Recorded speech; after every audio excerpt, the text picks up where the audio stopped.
Assalamualaikum warahmatullahi wabarakatuh. Perkenalkan, saya Muhammad Naif dari Fakultas Ekonomi dan Bisnis, Prodi Akuntansi, dengan nomor NPM 0523029551. Di sini saya akan mempresentasikan materi tentang ekuitas pemegang saham. Sebelumnya, apa sih ekuitas pemegang saham itu? Ekuitas pemegang saham merupakan bagian kepemilikan pemilik atau pemegang saham dalam suatu perusahaan setelah dikurangi semua kewajiban ataupun utang. Bisa juga disebut sebagai modal sendiri. Next.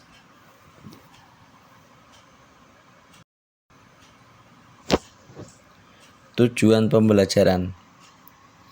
Di sini kita harus memahami karakteristik organisasi perseroan, menjelaskan komponen ekuitas pemegang saham, akuntansi penerbitan dan pembelian kembali saham, memahami dividen seperti jenis, akuntansi, dan kebijakan, menjelaskan pemecahan saham, dan yang terakhir ada penyajian dan analisis laporan ekuitas pemegang saham. Next. Laba ditahan. Laba yang tidak dibagikan ataupun bisa disebut juga tambahan ekuitas disajikan di sisi pasifa neraca. Faktor yang mempengaruhi laba ditahan. Ada dua faktor seperti penambahan laba bersih, koreksi kesalahan, pengurangan seperti rugi bersih, dividen, saham treasury.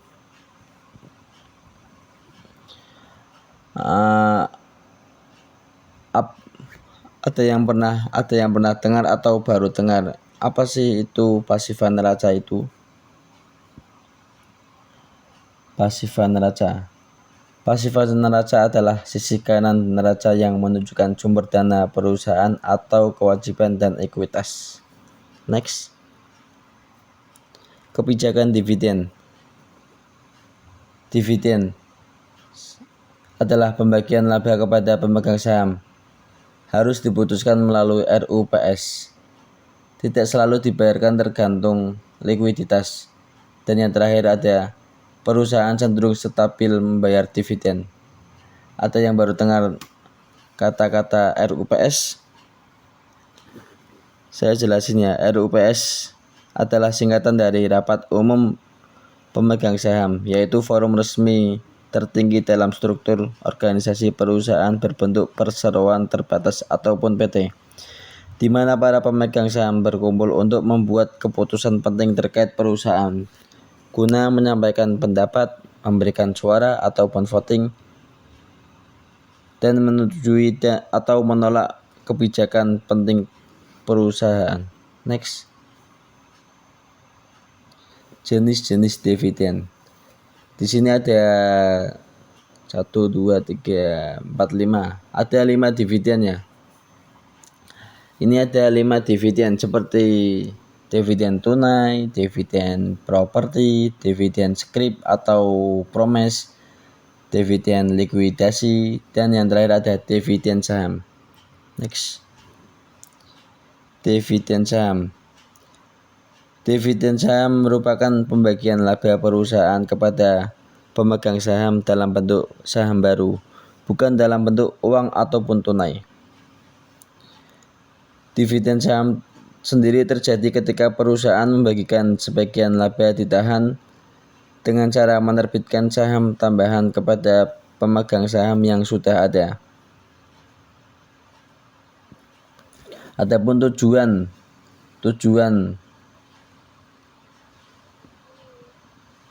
dividen saham: kapitalisasi laba ditahan, jaga likuidasi untuk ekspansi, turunkan harga saham per lembar. Next. Pemecahan saham.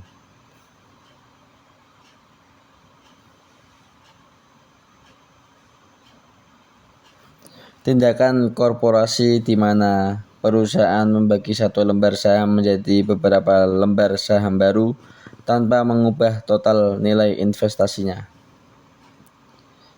Ini merupakan bagian dari ekuitas yang mencerminkan investasi langsung pemegang saham ke perusahaan, terutama saat penerbitan saham baru.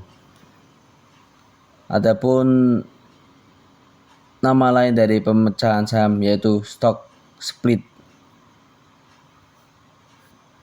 meningkatkan likuiditas saham, dan yang terakhir ada membuat harga saham lebih terjangkau di pasar. Next. Perbedaan utama. Aspek. Istilah cadangan IFRS umum digunakan, GAAP tidak digunakan. Surplus penilaian ulang diperbolehkan dan tidak ada. Akun saham, share premium, dan yang terakhir ada paid in capital. Paid in capital dalam bahasa Indonesia sering disebut sebagai modal disetor ataupun bagian dari ekuitas pemegang saham yang menunjukkan jumlah uang yang telah dibayarkan oleh investor kepada perusahaan melebihi nilai normal saham saat saham diterbitkan. Penjelasan lebih